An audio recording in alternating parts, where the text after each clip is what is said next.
Tout d'abord, je voudrais revenir sur une vidéo que j'ai faite il y a quelques jours concernant Jean-Luc Mélenchon. Alors, vous savez qu'il y avait une commission et que j'avais fait une vidéo là-dessus. Qu'est-ce que je me suis pris dans la tronche, les amis? Mais qu'est-ce que je me suis pris dans la tronche? Alors, c'est vrai que quand vous faites des vidéos sur YouTube, des fois, vous pouvez commettre de petites erreurs. Mais alors là, j'ai eu un défilé de gauchos. T'es nul, ceci, cela. Alors moi, ça me fait rigoler parce que franchement, vous savez, je suis pas à ce niveau-là et je suis pas quelqu'un d'orgueilleux. Mais franchement, quand on voit les commentaires, c'est hallucinant, les gens.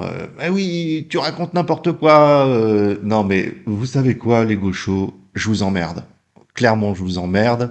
Je raconte ce que je veux. Si vous n'êtes pas content, vous allez sur une autre chaîne. Moi, je dis mes 4 vérités. Maintenant, si ça vous plaît pas, eh ben, vous savez quoi? Je m'en fous.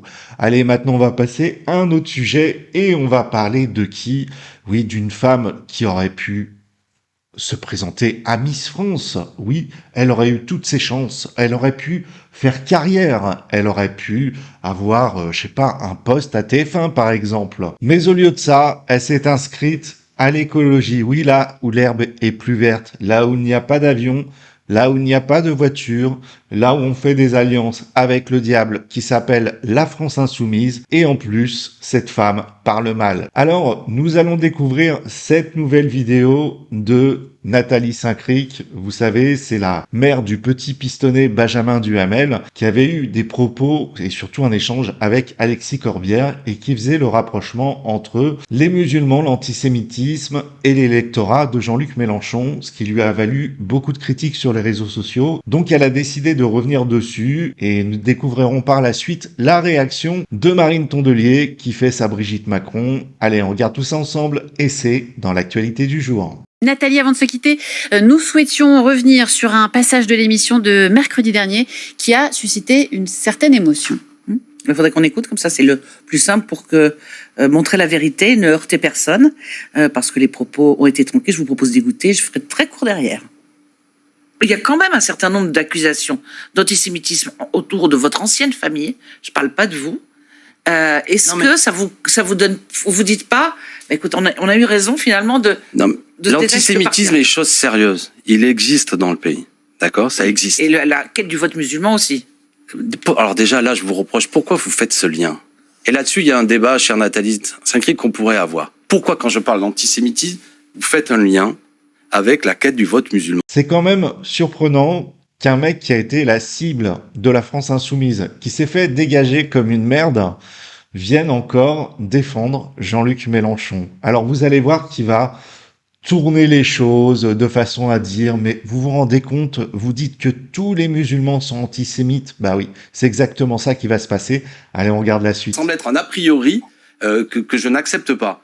Honnêtement, donc là-dessus, soyons rigoureux. Il y a des musulmans de ce pays, ils peuvent pas vous écouter tous les soirs, apprécier ce que vous dites et d'un seul coup se dire que pour aller chercher leur vote, il faudrait tenir des propos antisémites. Je n'ai pas ciblé ce qu'ils pensaient, mais certains qui croient.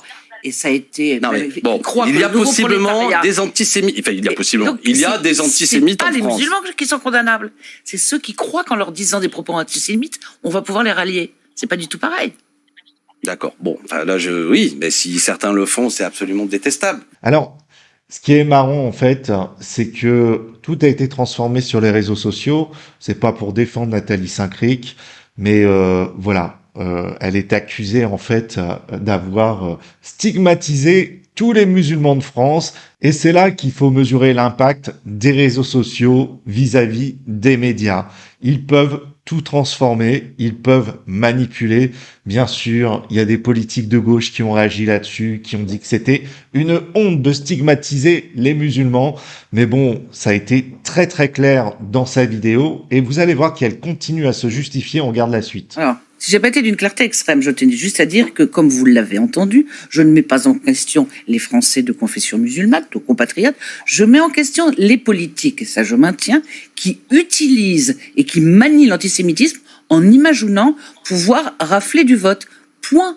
Il n'y a rien d'autre, c'est clair, net, j'ai peut-être pas été suffisamment clair, mais si ça avait été le cas, ça aurait été inqualifiable, je mets en cause et je maintiens qu'il y a des partis politiques qui jouent avec le feu.